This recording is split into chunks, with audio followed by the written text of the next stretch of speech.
Hey everyone, my name is Mickiewicz. Thank you for the great introduction. Next slide, we have a little bit of information about some of the companies I've been privileged to be a part of over the last 15 or 16 years. The first one that I started when I was in high school, just 14 years old, was SitePoint.com, an online magazine and book publisher for web developers and web designers. Out of this community, we were super fortunate to find two fantastic marketplaces that we were able to spin out of. One was called Flippa.com, a marketplace for buying and selling websites and domain names and apps. And the second one was 99designs. More recently, though, over the last 4 years, I've been spending 80 hours a week focused on Hired.com, which is a marketplace for recruiting the best knowledge workers, the best engineers, data scientists, salespeople, and marketers, and linking them up to over 6,000 companies, which are now our clients. The business has over 250 employees now. We operate in 17 markets across 3 continents and 5 countries. And I'm here to share some of the lessons that I've learned building these 4 businesses over the last decade of my career. Hopefully you get a few takeaways along the way. The first thing I've learned running Hired over the last 4 years is that 80% of startups fucking suck at hiring. They are absolutely terrible. People are the key to your success. You cannot scale and build a significant, valuable company without attracting great talent into your business. So I want to share some of specific tactics that you can apply in order to create a great recruiting process, a great retention process, and a great way of retaining people. So first and foremost, everything starts at defining exactly what you need before you start interviewing. A lot of job descriptions describe people that don't actually exist anywhere on the planet. If you look at all the bullet points and you try to find a person that actually matches up that criteria, good luck with that. So you have to be really, really specific in defining what you need before you even begin interviewing and hiring for any positions. Second of all, it's really important to train not only yourself, but all of your team who will be interviewing candidates. Interviewing is not a skill set that's taught in computer science class, in business school. It's not a topic that many of us read books about or watch YouTube videos about in order to become better interviewers. Yet if your company finds product market fit and you have a little bit of capital behind you, you're going to be spending 30–40% of your week recruiting and hiring people. So it's a really, really important skill set to develop so that you have better than 50-50 chance of hiring A-level talent for your business. Third of all, one of the best ways to determine great people from average people is sample work sample assignments. When you look at all the literature around interviewing and what predicts great on-the-job performance, it turns out that it's not reference checks, it's not structured interview questions, it's actually the sample work that people provide. So one of the things you can spend a bit of time doing for every one of your roles that you're hiring for is create a sample take-home assignment or a test. If you're hiring a salesperson, have them create a PowerPoint and pitch it to you and have them do a mock kind of pitch with you. If you're hiring a software engineer, give them that piece of code or take-home assignment that's reflective of the work they'll be doing on the job. If you're hiring a marketer, give them access to your AdWords account with reporting-only functionality and ask them to provide an audit and recommendations around ways to improve it, so on and so forth. One of the things I've found over and over again is you take 2 people with identical resumes who interview almost identically on the phone and in person, but when you give them a sample work assignment, the level of outcomes and the work product they produce can be 10 times different. And this is a fantastic, fantastic way of finding people that are true bar raisers. As you create these work sample assignments and you see more and more people go through the process, you become really well calibrated and attuned as to what makes a great hire and what doesn't. And finally, look beyond the 25-mile or 25-kilometer radius around your office. Great talent exists everywhere, not only in Australia but internationally. Virgin flights are cheap. Google Hangouts is great for interviewing. If you want to relocate people, it's not that expensive, $3,000–5,000 relocation package. You can access a much, much wider pool of talent that your competitors might not be hunting in those areas. One of the very first engineers we hired for Hired actually was from Nashville, Tennessee. He had no other offers from Facebook, Google, Twitter, etc. We were able to bring him over. He's been fantastic and been with us for 4 years now. Now, around some of the don'ts. Don't ignore smart people simply because they're missing keywords on their resume, especially when it comes to software engineers. The technologies and tools that you're going to be using to develop your applications and software are constantly going to be evolving, And basically what you need to find is just people who have a proven capability of adapting and picking up new technologies fast. Also, don't rely on just screening resumes based on keywords such as brand name companies or schools. There's a lot of really talented people that might have been self-employed, might have been freelancing, might have worked at a larger Fortune 500 company, but are really frustrated with the bureaucracy and might be interested in joining a startup. For example, Uber's CTO didn't come from a Twitter, Facebook, or Google. They came out of VMware, which is a pretty old enterprise company. But obviously, Uber was able to see past that and see the talent behind that individual and bring them into the company. And finally, don't look for, when you're recruiting software engineers, look beyond people who only have computer science degrees. I was on Hacker News a couple of months ago. On the homepage, there were 2 stories which told a really interesting narrative, I thought. The first story said 98% of job descriptions, job ads posted on Indeed, Seek, etc. There's computer science degree as a mandatory requirement. The second blog post, a little bit further down the page, was a survey that Stack Overflow had done of developers on Stack Overflow. Less than 50% had a computer science degree. There's a huge gap there.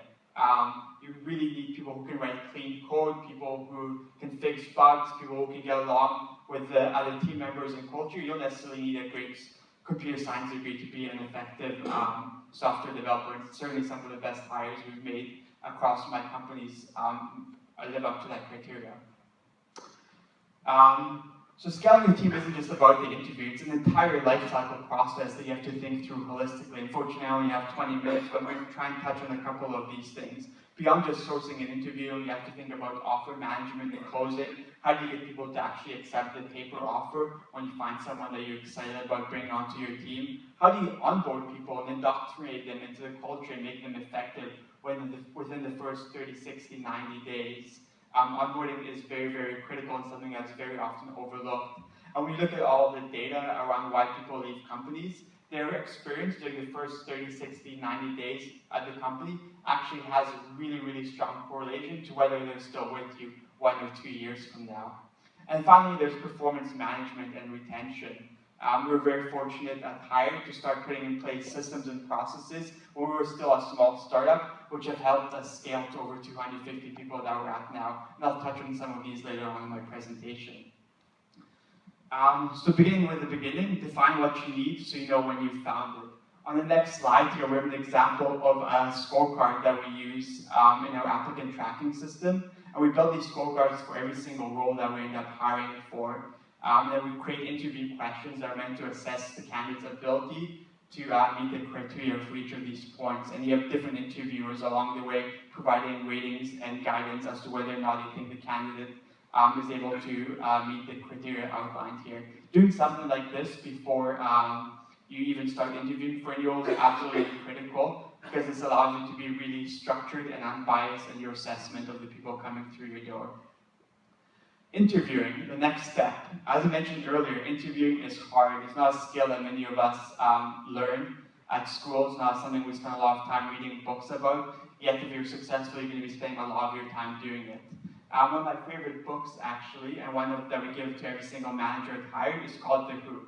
You can buy this book for $20 on Amazon, and it talks about a very structured process called top grading with clear steps and clear questions to ask at every step of the interview process, including reference checks. This is a system that's used by thousands, maybe tens of thousands of companies that have proven to help you hire A players consistently well. So it's much better than just rolling the dice.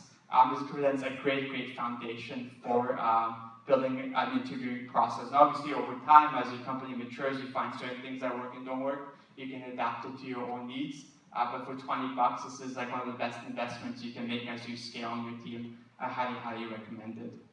Next up, speed.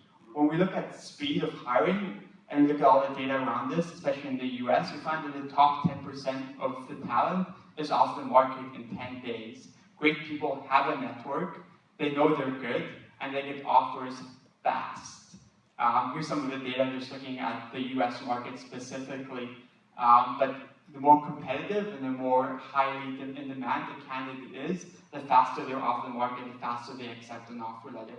On the right-hand side here, we have a graph that shows the time from introduction to paper offer and your chance of having that candidate actually join your company. If you're able to go from meeting someone to presenting them a paper offer in 21 days, 3 out of 4 times they'll join your team. That's a great outcome. If you wait more than 21 days, your odds start declining every single day because competition starts building up. Other companies start putting forward paper offers, becomes more competitive, etc. So speed is really, really critical.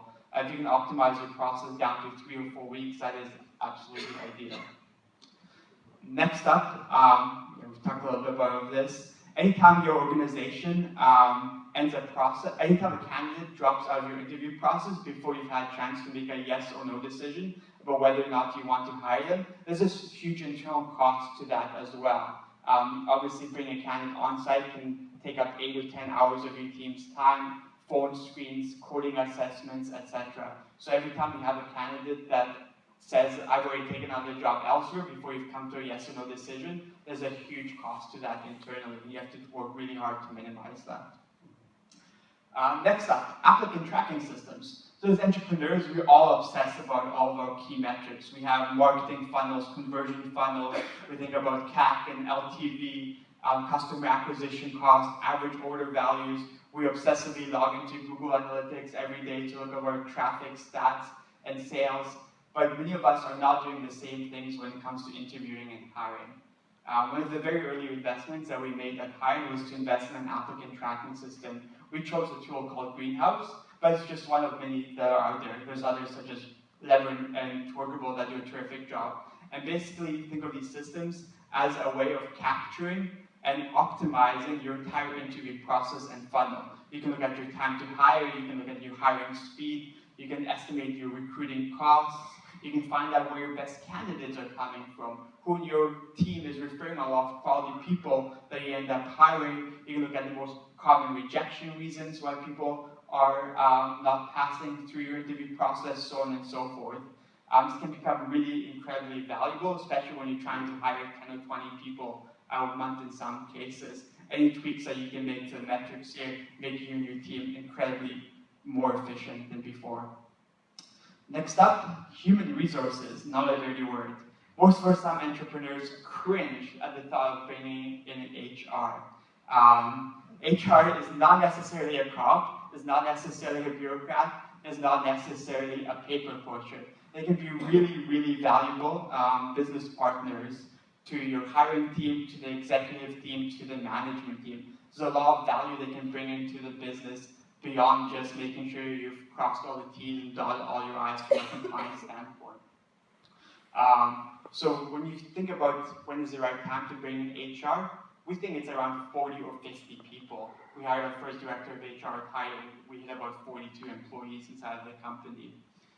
The way I like to think about this is that people debt is very similar to technical debt. You'll have people that joined your company early on when you didn't have much money in the bank who are paying out perhaps below market salary. You have people that have been promoted in 2 years. You have men and women that might be getting paid different wages for the same job. You might have a recruiting funnel process that's very broken. You might not have a good understanding as to what your competitors are paying for talent in your market and where you stand in terms of competitive pay. HR can help you sort through all of these issues and much more.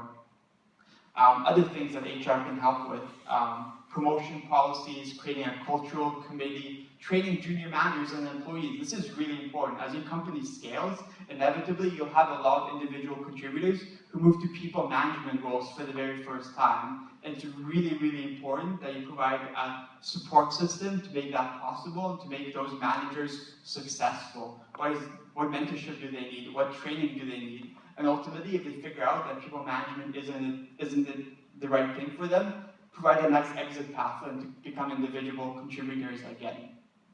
Headcount and hiring plans. As your company scales, your investors will be asking for budgets and forecasts around how many people you're going to hire, what's the cost of those hires, etc. And HR can help with that as well.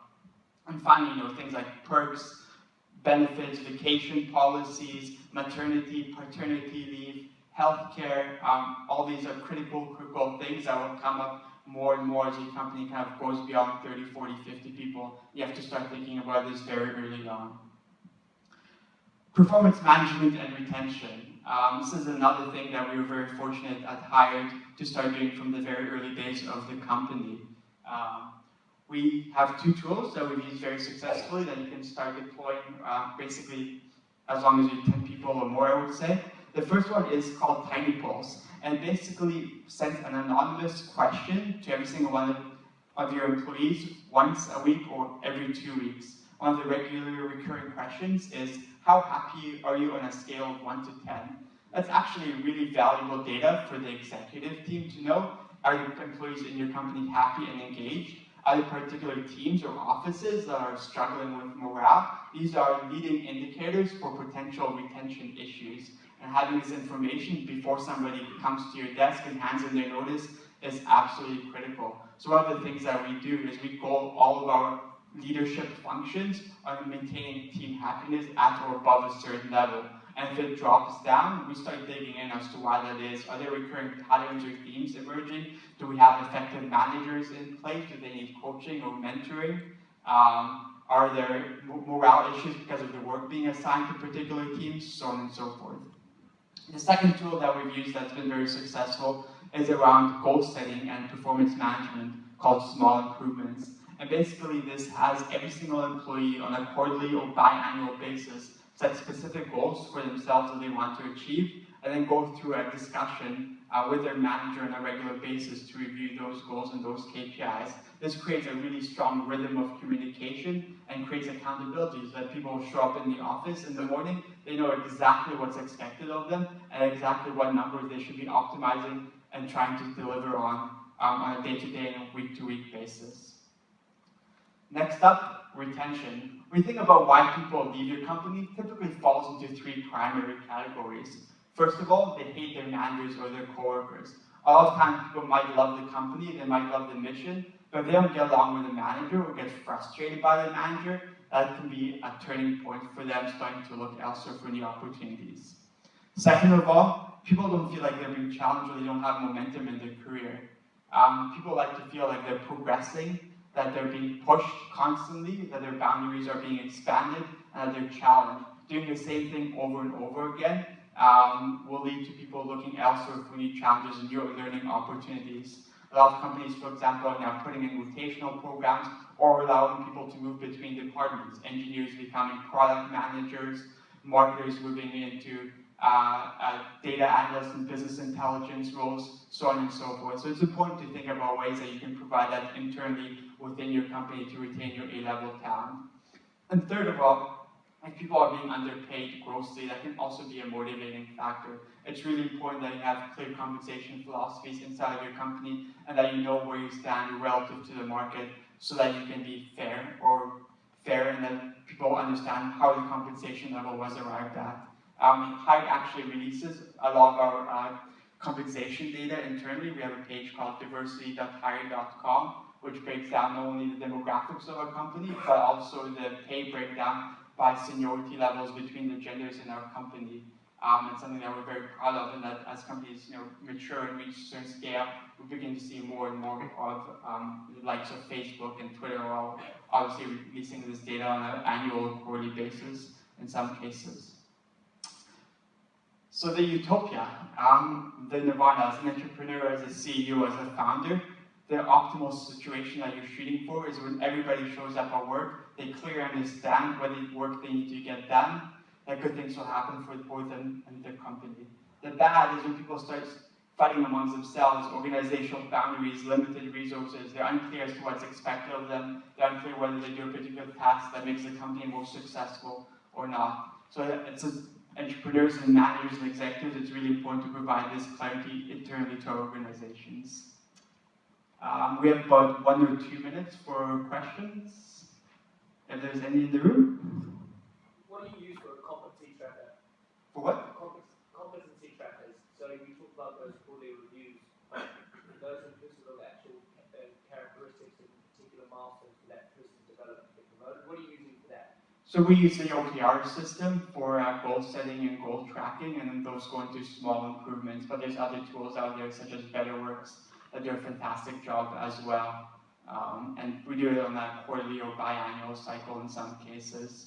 And usually the goals are set in a very specific, measurable way, so there isn't unclear definition as to what success actually means. And usually most employees have 3 to 7 goals that they're shooting for. Some are specific objectives, such as revenue goals for salespeople, and some are personal development objectives that they're aiming for in order to get a promotion at some later stage. Very interesting. Do you have an efficiency index, or when you were 10 developers and now you're 250, do you have the same output that you had before? So the question is around efficiency index for developers. Developer efficiency is actually really hard to measure. It goes much more beyond just lines of code written. And ultimately what you need is great engineering management who can assess talent. And if you do things like daily stand-ups, small teams that work with each other, it becomes really, really hard for somebody who's underperforming to hire because they get called out over time. Any other questions? I think I saw one other one. Back there? Have you got a process that helps you when you're hiring talent to check about aligning their values with the values of the company? Great question. So the question was around making sure that there's alignment between the candidate's values and your company values. So one of the steps in every one of our interview processes is a 30-minute interview that focuses specifically on cultural values. Over time, we've been able to develop a set of questions that get at the individual's values and whether they align with the company's values. That's a 30-minute interview segment that every single one of our candidates has to go through, from office manager all the way to VP or C-level hires. Any other questions? Perfect. Are you tracking the existing employees' perception of alignment to the values that are stated? Does that make sense? Yes, the question was around tracking employees' alignment to the values stated, and yes, we do. So one of the things that we do, for example, every single week at the Hired Huddle, we celebrate Hired's cultural value leaders. We call it specific things they did and how they correlate to the values inside of the company. But ultimately, values have to be more about than just celebrating wins and successes. They also have to be around performance management. And one of the hardest decisions that anybody can make is when you have a top performer, a very productive developer, a great salesperson who actually doesn't live up to the company's values. If you're not willing to fire or move people out over those values, then those values don't really mean much. Enron is obviously famous for having a plaque in the office lobby about trust and integrity. And here's how that turned out. Thank you.